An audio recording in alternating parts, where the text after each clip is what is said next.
Hi everyone, this is Eddie Copeland from the London Office of Technology and Innovation, and in this video I want to talk through how you can use data to enable better decisions and actions. And we're going to focus in particular on LOTI's outcomes-based methodology, which you can see here on the screen, and how it can help you, whatever your role within a public sector organisation, to think through whether or not data has a contribution to play in the outcomes that you're trying to seek. And indeed, this is, we think, the central question that organizations need help with, figuring out when data is an appropriate method or set of methods, and when actually other tools, techniques, and approaches might be more appropriate. And to put that into context, it might be helpful to have a look at this diagram, which comes from Nesta's Playbook for Innovation Learning. You can find it there at the link below and also below the video itself. And you can see here there's a whole range of different methods that public sector organizations have at their disposal to bring about the outcomes that they care about or to tackle particular issues, from behavioral insight to adaptive management to reality labs to sort of social innovation methods. So we've got to drill down and figure out when and when is not data an appropriate method and set of methods to use. So part of this is trying to be mindful of what do we know data is good at? When do we know that data can potentially lead us astray? So on the left here, you'll see that data is really good at things like showing patterns and trends. It's good at optimizing your existing processes. If you need to target them more specifically, if you need to refine them or see where they're effective, very good for that. It's helpful for finding specific cases in a wider population. It's the classic needle in a haystack problem. Where are the needles? And there's lots of public sector examples of this, whether it's trying to find out which families might be vulnerable in a broader population, trying to find out which streets have the most congestion in a wider area, where fly tipping is most likely to be taking place in a wider geography, those kinds of questions. It's good at prioritizing cases. So think of anything where you have an inspections regime, where you want to make sure your inspectors are going to where they are most needed, most urgently, or trying to make sure your services aren't just treating people chronologically, first in, first out, first come, first served, making sure you are getting to those who need your help most soonest. Lastly, if you've got good quality data, robust data, sometimes you can predict what might happen next. Very good for sort of prediction and prevention or early intervention. You'll see, though, here on the right, there are some things where data can lead you astray. Number one, I see quite a lot, is analysis paralysis. You find organizations want to get more and more data and will spend months or years trying to get to data, almost thinking that there will be some sort of tipping point after which suddenly they'll know what to do. Very rarely does that seem to be the case, and I'll explain in a moment how our methodology avoids getting stuck in that analysis paralysis trap. There's a risk also that just as we can use data to optimize your existing model, are we optimizing a broken model? And I think we've got to be very reflective as public sector practitioners trying to improve services. Is the model itself fit for purpose? Are we just trying to stick on a data sticking plaster to something that's broken, which actually is in need of more radical reform? Data can't always tell you what to reform. We need to use our professional judgment to determine that. There's a risk also, this third point on the inappropriate list, is that we can use simple models that fail to account for the fact that public sector contexts are very, very complex.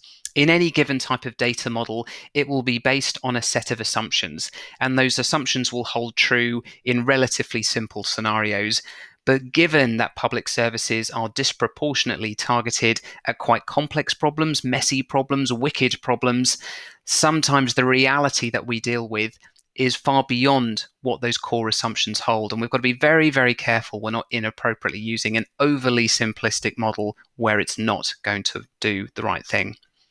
There's a risk also that we use data as an excuse for delayed action, when actually, hand on heart, we might realize that the reason we haven't acted isn't because of a lack of information. It's actually because of a resource constraint. It's because of some external factor out of our control.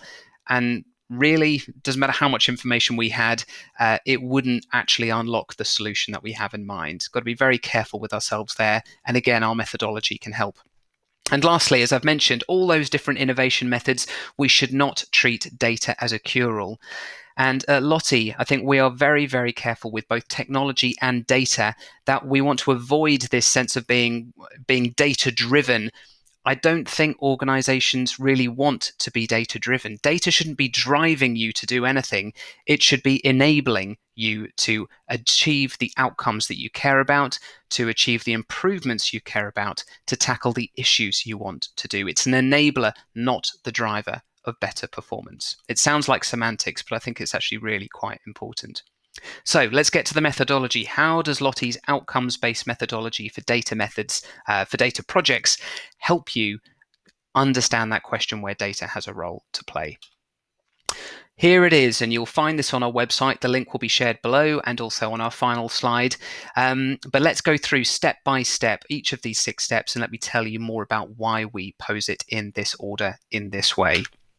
Number 1, we start with outcomes.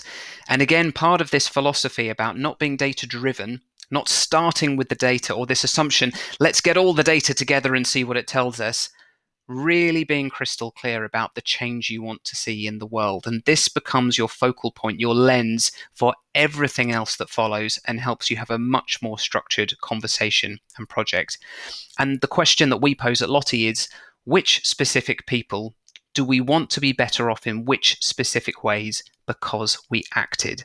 So you can get really, really sort of specific. You can draw it. You can make it very visual. Think of a specific person, a set of people that we want to be in a better position because we have had this kind of project. Question number 2, and this is the step that everybody wants to miss but is absolutely vital, and projects come really unstuck if you skip this step, is to focus on the action that we want to make possible. And again, the way that you figure out whether the thing you want to do is enabled by data is to ask yourself this question: who could do what differently if they had better information?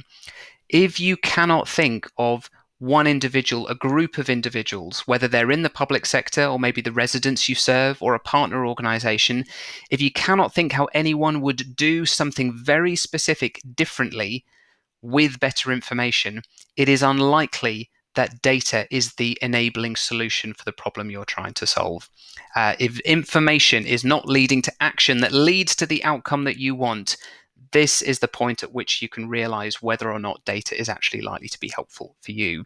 Never, ever, ever skip this step. I've seen it before, I've skipped it before, and things quickly come undone. The third step, you'll see I've shifted it slightly over so that my head is not masking the text. Insights. If you have determined that someone could do something differently if they were equipped with better information, the way you figure out what specific data they might mean is to ask yourself, what would that person or what would that set of people need to see on a screen in order for them to do that action to enable that outcome? Do they need to look at a map? Is it a heat map? Is it a prioritized list? Is it some form of dashboard? Get really, really crystal clear. Try and draw it if you can to map out what would it be that someone could see to enable the action you want to see.